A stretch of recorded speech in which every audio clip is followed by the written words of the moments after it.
When you hear the word marketing, what do you think of? If it's just social media posts to get people into your door, maybe we should reconsider that. And we've got a pretty great guest on the podcast today that's going to help us out in the area of Christian school marketing. The Christian Principles Podcast is brought to you in partnership with the Herzog Foundation. But bear in mind, the views and opinions expressed here are those of the hosts and not necessarily of the Herzog Foundation. Don't let limited budgets or IT staffing make your staff vulnerable to common cybersecurity attacks like phishing and social engineering. One of our past guests and friend of the pod, James, has offered 3 listeners' Christian schools 3 free virtual training sessions. These 45-minute video conferences will personally cover critical topics like email security, password best practices, and online safety and privacy. Email us at mark@christianprinciplespodcast.com and tell us why your school should be a part of these free sessions.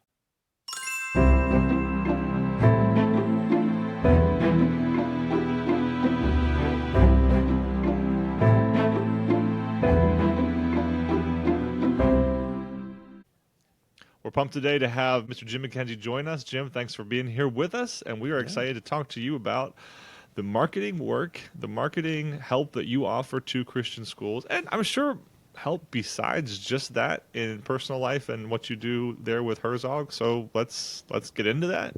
Yeah. Jim, what is your story with Christian education? First of all, thanks, Mark, Matt, for having me on. It's great. Love to talk to other Christian school leaders. I've got 30 years of experience in education, 27 of those years in Christian education. Awesome. I spent the large part of that as a Christian school leader, 21 years, all at the same school, a pre-K through 12th grade Christian school in Gainesville, Florida. And like most Christian school leaders, I came up through the education ranks. As a teacher, my background is in education. That's what I love. But then all of a sudden, I find myself leading a Christian school, and one that's really struggling with its enrollment. So much so that the church that we're a part of is having to really, really subsidize the operational expenses of the school. And it's getting to a point where they're like, hey, this isn't sustainable. And there's conversations about whether the school should even remain open. And I remember at that point saying, well, hold on a second. Maybe let me see if I can figure out this marketing thing. Like it's like we haven't really tried, right? Like it kind of at this point, we've kind of had this like spray and pray mentality. Like we just kind of like spend a lot of money on advertising stuff and then hope that something works, right? Oh, I have no idea what you're talking about. No Yeah, idea right. what that Sure. kind No, of. nobody does What that, do you right? mean? Spray and pray. And so and this is Even back that would be. Yeah, that might be even a strategy would be a strategy at the very least. So, and I can remember this was 20 years ago. So this is back when like we were still doing like the yellow pages and like the newspaper, and like all these very kind of expensive advertising and really hard to track, right? So you're like, I don't know if this is working or not, but we're spending a ton of money and we're not growing. And so I just remember saying to the school, let me see if I can figure out this marketing stuff. And so I really began to like look at like marketing practices and marketing strategies and figure out like what would work for the unique niche of a Christian school. And we began to put some of those things in place. And as we did, the school started to grow. And I remember even we ended one year at 140. We did some things that summer. We started the next year at 170.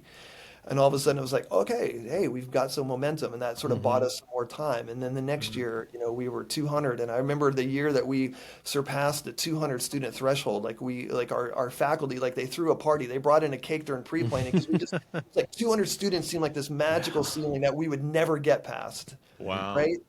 Well, fast forward 15 years, we're a school of 615. We have built multiple buildings. There are 250 families on the wait list at any one time. The rumor is now, like, when you get pregnant, before you call your parents, call the Rock School. And Call the Rock School. right? And so it's just this incredible journey that we've been on. And so, as course, as word got out, people began asking, hey, like, what'd you do? What'd you do? What'd you do? And so, we began for the last, 10 years or so, I've been sharing my story and sharing like the strategies, and we're sort of refining those things over time. And what we've seen is like, I didn't just get lucky. It wasn't just my context. Like God didn't just bless our school. I didn't catch lightning in a bottle. Like I've seen schools that have followed the same framework and the same strategies that I did at my school that we've taught others. have equal success or greater success even. And so I really know that it works. And people often meet me or they'll hear me speak at like a Herzog training. They'll be like, "Man, you must really love marketing. You're really passionate about marketing." I'm like, "No, I'm not. Like, I don't love marketing. Like, Yeah. I'm an educator. I love Christian education. Like, I love my Christian school. And so I learned what I needed to learn about marketing because it was what was necessary for my Christian school to thrive. We were never going to fulfill our big mission and vision until we figured out how to do marketing so that we could get the students and the families into our school to be impacted by that vision and mission. And so, it's not, That's I don't exciting. have a background in like, I'm not a CEO. I don't have a business degree. I don't have an MBA, right? I'm just an educator that figured out some things about marketing and have been happy to share that with other Christian schools. What a blessing. And we're talking Praise to the someone Lord. who Yeah. knows where we are. I feel this is a little bit irreverent because I feel like we say this about somebody else who knows where we are and knows the things we walk through. But we're talking to somebody today who knows where we are, who knows what we've walked through, and even some of the things you said so far made me so excited because terminology, we're not talking to someone who only speaks in the terminology of the Fortune 500.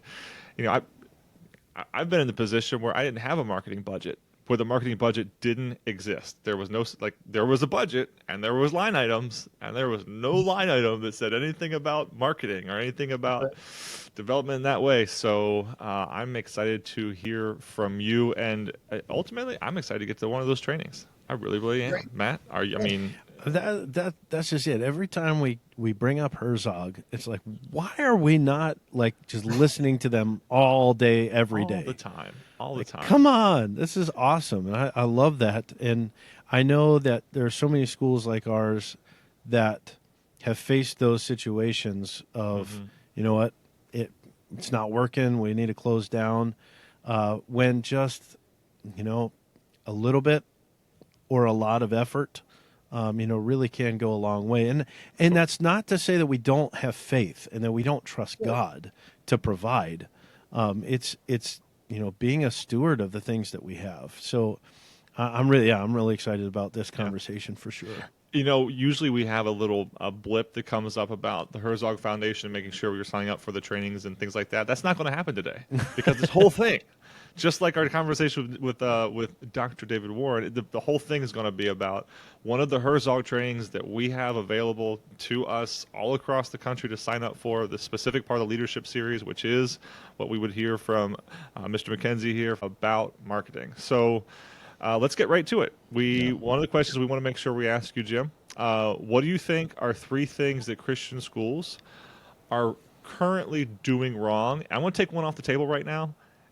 Doing nothing. Yeah. We all know that doing nothing Sure. isn't going to work well. So let's just go ahead and say what Mark was doing was not right. Yeah, I think there's a couple of things.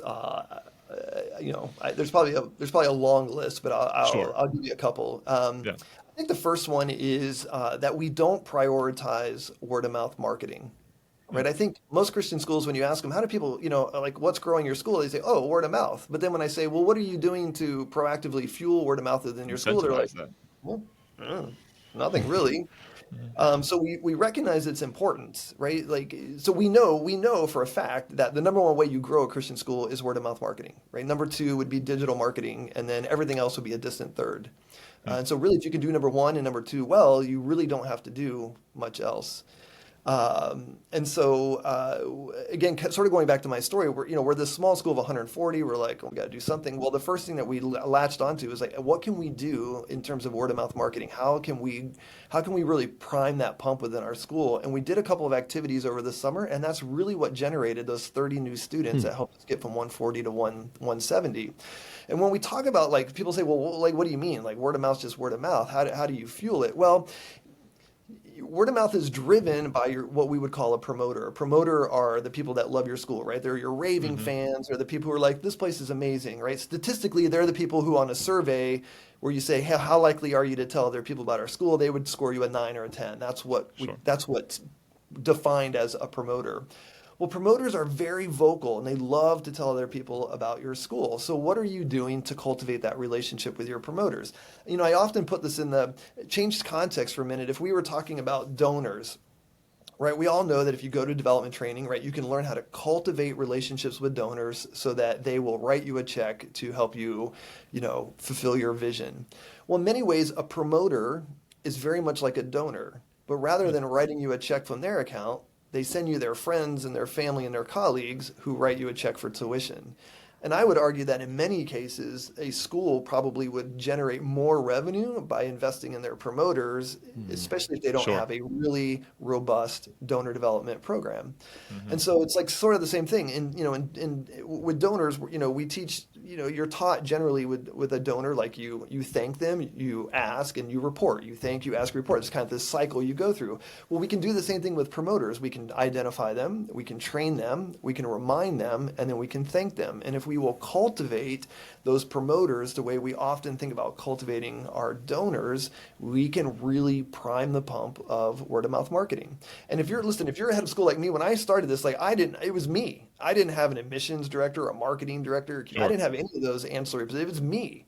So the beautiful thing about a promoter reception for me, or working with promoters, was it's a sales force beyond me. Like the burden wasn't like, I got to go find 70 new students. I have to go find 70 new students. No, I'm going to mobilize a team of really enthusiastic parents to help me go find the 70 new families that I need, right? And so I think that's one of the first mistakes is like we don't prioritize word of mouth. We get hung up on like, well, we need a social media campaign. We need to hire someone to do social media, or like we need to tweak our website. And there's a place for those things, but they don't move the needle on enrollment the way word of mouth can. Sure. Well, I'm already believing what you're saying because everything you're saying is something that I feel like I'm too intimate with. Matt, is that how you're feeling right now? Absolutely. Don't give away I think the nail hit right on the head is we all agree word of mouth is the best way, but I think we lean on it too heavily as, well, it just happens naturally. And we aren't priming the pump. We're not looking for opportunities to encourage it until perhaps it's a little too late, that kind of thing. Yeah. And so in our Herzog training, like we teach this cycle of how do you cultivate relationships with promoters, and then we actually model for guests like an activity that you can do with your promoters back at your school. So you get to experience what it's like to be a promoter and how we would treat you, so that you can then go back and replicate that in your own school context. One of my thoughts is when you say promoter, and I'm imagining that's something that as you were creating this at 140 to before you're going to 170, and you were identifying this in the McKenzie way, the McKenzie path forward, whatever you called it. I imagine maybe you offered some kind of incentivizing for those families. I feel like I do see the incentivization of families, of those promoters too. If you bring in, we'll knock off money off your tuition or something like that. Is that the sort of thing you're talking about? You're talking about something that's more in depth than that? We're going to have to wait to the training to find out? What do you? No. It? Thanks for bringing this up, because this is always a question that comes up, and it's a really important one that needs to be answered, because people ask like, what should we incentivize promoters? And the answer actually is an absolute no. No. So actually the research is pretty clear that when you incentivize promoters, you actually de-incentivize them. Like promoters naturally promote because they are enthusiastic about your school. And when you tie financial incentives to it, you actually remove that sort of intrinsic joy that they derive from sharing about your school. And they're going to do it no matter what. They're going to do it because they naturally want to do it. They don't need a reward to do it. So what we say instead is like, don't give away financial discounts and financial. If you're going to do that, take that money and use that to create really meaningful experiences to bring your promoters together. Like throw a party, have a dinner, do these different activities. And then if you have a promoter that's like, man, that's like the fifth family that's come to us from this, then send them a thank you card and drop a gift card in for $100. Hey, enjoy dinner out on us. Thanks for telling people about our school. But do it in a way that you're thanking people or you're celebrating them. You're not tying it to like I have one parent who used to always joke with me like, hey, that's my fifth family. Like, I think I filled my punch card. When do I get a free tuition? Right? Like that's not the model for Christian schools, right? We're not doing punch cards and loyalty cards and, send 9, get the 10th one free, right? Like that's I'd say that's a big no. Yeah. Also, that's more money out of our pockets, and we can't really do that, right? Right. It's money you don't need to give away because your promoters don't need it. They don't need it. Right? The problem is like usually when you do these incentives, they're school wide. Well, your promoters don't need it. And do you really want to incentivize your disgruntled families to go find more people like them? Right. Probably not, right? No, not at all. You want to Hey, what? mobilize your best. You want to mobilize your best families to go find more families like that to join your school. What else do you think is something that, as you've reviewed these schools and you speak with them, what's something else? Maybe one more thing that you think that they're, I hate to say doing wrong because maybe everything's a little bit effective, but what's something else that maybe is not working as well as it could or should, or they're not considering? Yeah, I think a big piece of it is the way that we message to prospective families. Largely, when I look at Christian school websites, what I see are answers to questions. I see a lot of information. Okay. And then when families come in and meet, they get a tour and they get more information about your school. And maybe they sit down with a principal or a head of school and they get the elevator pitch and they get more information. But this is what I know. There's two. Generally, we can characterize all prospective families as one of two types. It's either the family that says, you know what, I'm committed to a Christian education and I'm looking for the best Christian school for my child. Sure. And they're the ones that usually come to you in kindergarten or maybe after a season of homeschooling. And then everybody else I would characterize This this guy way. does know his stuff. This guy knows his stuff pretty dang well right now. The other category I would say is essentially this. I'm dissatisfied with my child's current educational setting and I'm looking for something different. And when I share that with Christian school leaders and I ask, like, what's the growing opportunity within your community, almost without exception, people are like, it's group B, right? The dissatisfied parent is the one that makes the phone ring. It's the ones that are giving us the website, queries. Like, those are the people we seem to hear from more often. And it's not that they're not Christian families, but they didn't choose our school first, right? They chose some other pathway first, and now there's this level of dissatisfaction. So if we understand that largely most of the families that are coming to us have a dissatisfaction, then what we have to understand is they're not looking for answers to questions. They're looking for solutions to problems. And that's what's missing in most of the messaging from Christian schools. We don't show how we solve problems. We answer questions that parents largely aren't asking. Wow. We tell them about our curriculum. We tell them about our teacher-student ratio. We tell them about our athletic accomplishments. We tell them about our uniform policy. We tell them about, all these different things. And yet the whole time that parent's sitting there wondering, yes, but is my greatest problem going to be solved? My kid's being bullied in the school down the street, and we're just really, really frustrated. What I really want to know is my child going to be safe? But all you're giving me are answers to questions that I'm not asking. Right? And so until we can identify what's the problem that needs to be solved and show how we solve it, parents really aren't interested in lots of answers to questions and information. And so how do we identify what are the key questions, what are the key levels, the key areas of dissatisfaction in our local community? And then how do we message in a way that says we can solve this? If we know bullying is a major problem in our community, then how are we, let's identify that and show how we're solving it. If we know that people are frustrated because all their kid does is practice testing for a state exam, and they want more than that, then how do we show that we solve for that, right? So identifying what these things are and how we solve for them. This is straight out of Don Miller's story brand framework, which we teach in our marketing seminar, right? But it's this idea of they're not looking for answers to questions. They're looking for solutions to problems, which is one of the other reasons why open houses and tours are not particularly effective, because in an open house, you can answer questions. In tours, you're largely giving information, right? What we encourage instead is what we did at our school is when a prospective family comes in, they meet one-on-one with a principal or the head of school, and they have an honest conversation where we can figure out why are you here? Why are you thinking about changing schools? Oh, now that we've identified the problem, let me show you how we can solve it. Now that I've shown how we can solve it, let me answer all your other questions that you might have. Right? Yeah. So it's a much more impactful way to help lead a prospective family into making a decision. People don't make decisions because you answered all their questions. They make decisions because you've proven that you can solve their greatest problem. And it's interesting because, when we think we're doing them a great service by sharing all the information that they potentially want to know, but when you first mentioned we stopped, giving all the answers, giving the tours or whatever, you might be tempted to think, oh, now we've got to create a brand new approach. But in reality, you're not changing anything. It's simply just changing the perspective in a way, in that, you are clearly coming here for a reason. You're reaching out to us for a reason. Let's identify that reason. Let's put it out on the table. Let's, be crystal clear, because chances are we already have those solutions. Like, it's not like we're going to have to go out and like, oh, now we got to figure out how to actually make kids read. Like, we already do that. But it's different. And I've seen it, I'm sure you've all seen it, where you share, and Mark and I have said this often, where the things that we take for granted that our schools do is not normal outside of our Christian circles. So even just by, pointing out some of those obvious things to us, it's not so obvious to them. So, yeah. When you say, let's assume that the administrator is using a tool, something like what you just said, even the one-on-one meeting with the family, but they're not couching that discussion in what are the problems you would like solved. They're couching it in what information can I give you.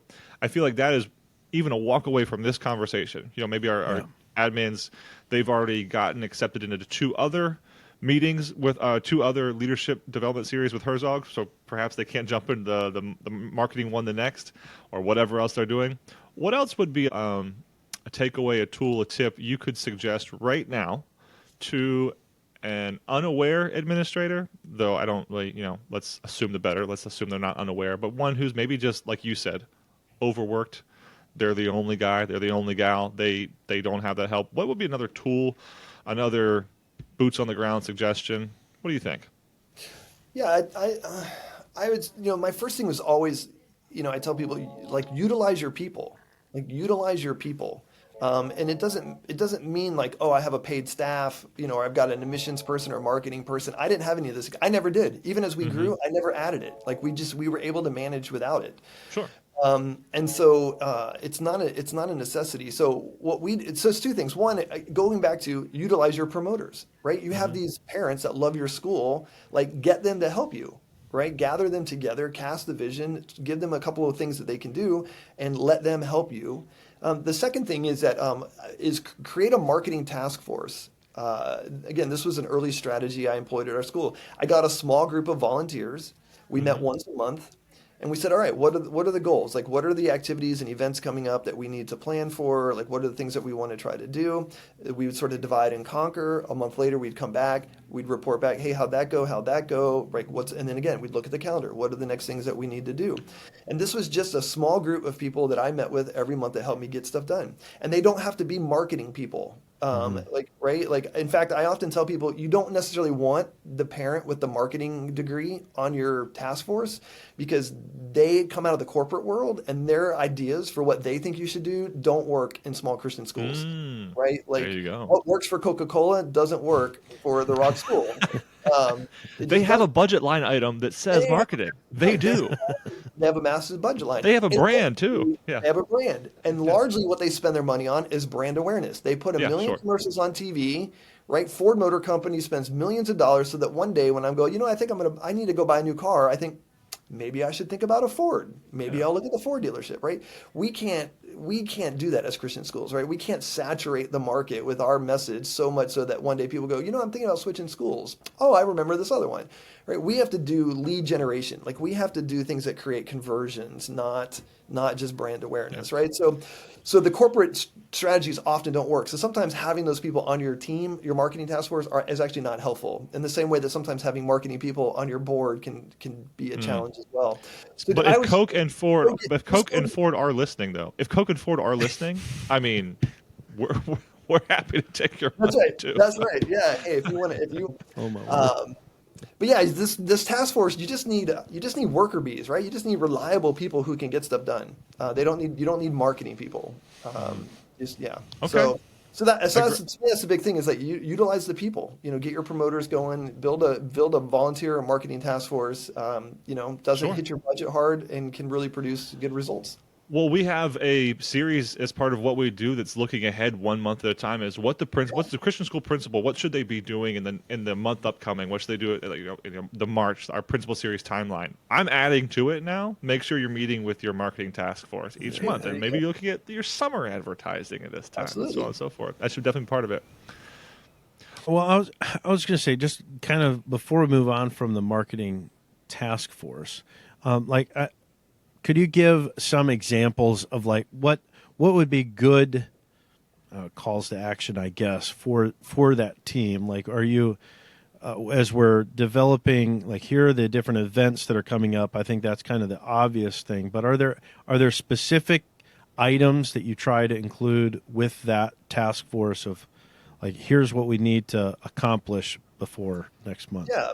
So we use them for content writing for our website, blog posts, social media posts, right? So they were content creators.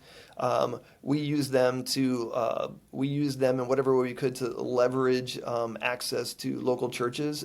So if there were certain churches that we were trying to make inroads into, like, who goes to that church? Who knows the pastor? Like, because as a head of school, if I write an email or call a pastor that I don't know, it's very easy for him to say no, right? When it's the parishioner that sits on the front row and has been a part of the church for 22 years, when they go and ask, it's a little harder for the, right? So figure out who's the right person to ask. Yeah.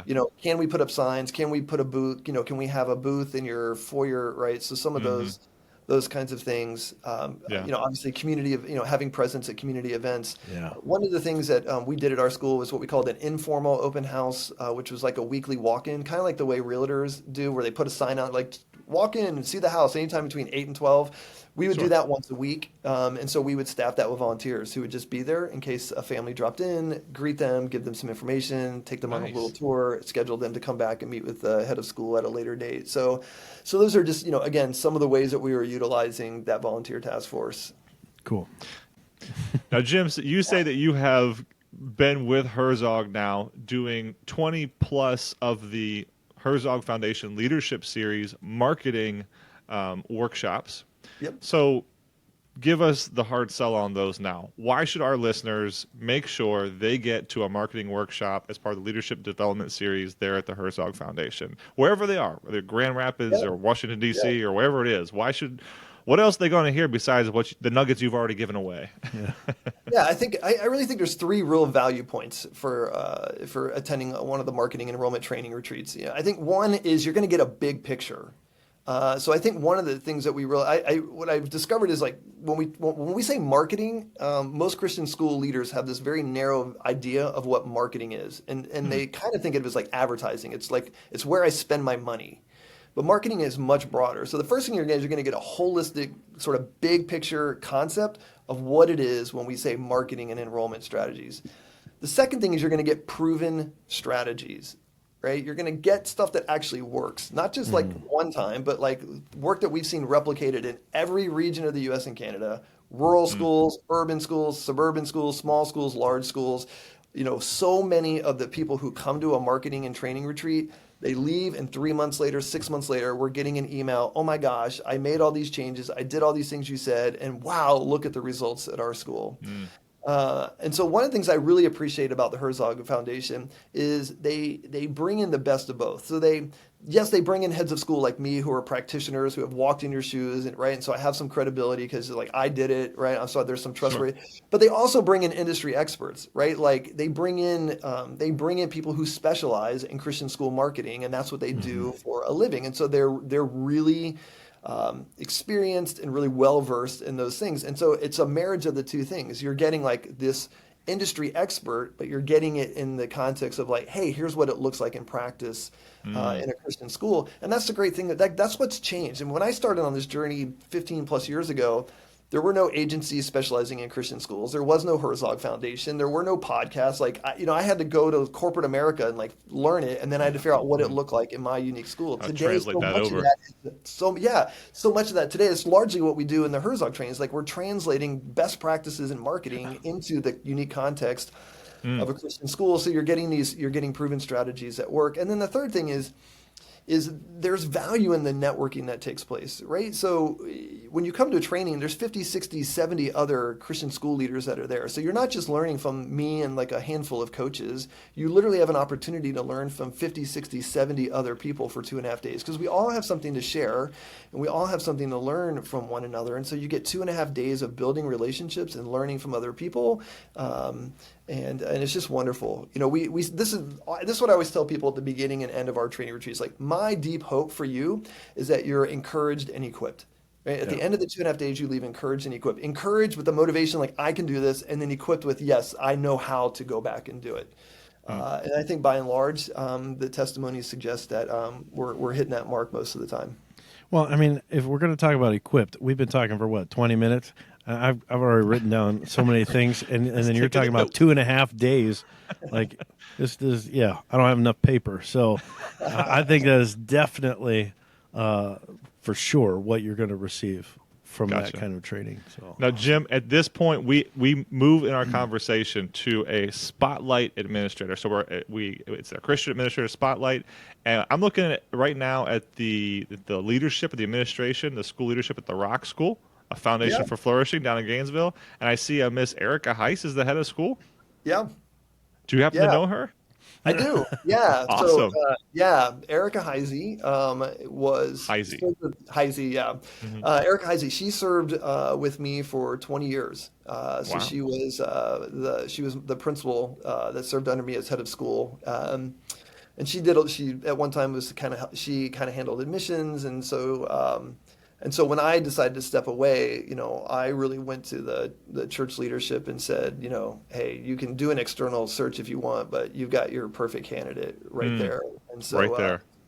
So she was promoted to head of school at my departure, and so there's been a real continuity of leadership in the school. So this is the school's 32nd year, and she's Okay. only the third head of school.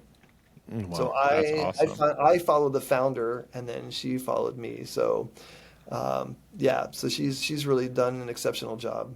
That's a blessing. Hey, we make it a point to pray for these Christian school administrators that we spotlight. So, Matt, do you want to pray for Let's Miss do it. Heisey right now? Let's pray for Erica. Father, thank you so much for all of our Christian school leaders, but specifically Erica, and taking on this role. And I thank you for Jim's leadership and helping her and assisting her. And I just pray now that as she continues on the task of leading a Christian school and being a light in that community, I pray that you would give her the support that she needs. You give her wisdom as she guides both the students and the staff there. Lord, we thank you for your goodness and your faithfulness to us. We pray this in Jesus' name. Amen. Amen.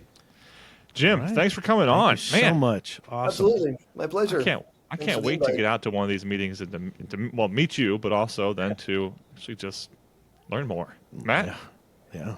Let's keep learning. let's keep Yeah. learning. We got a lot to learn. Let's do it. All right, everybody, thanks for growing with us today.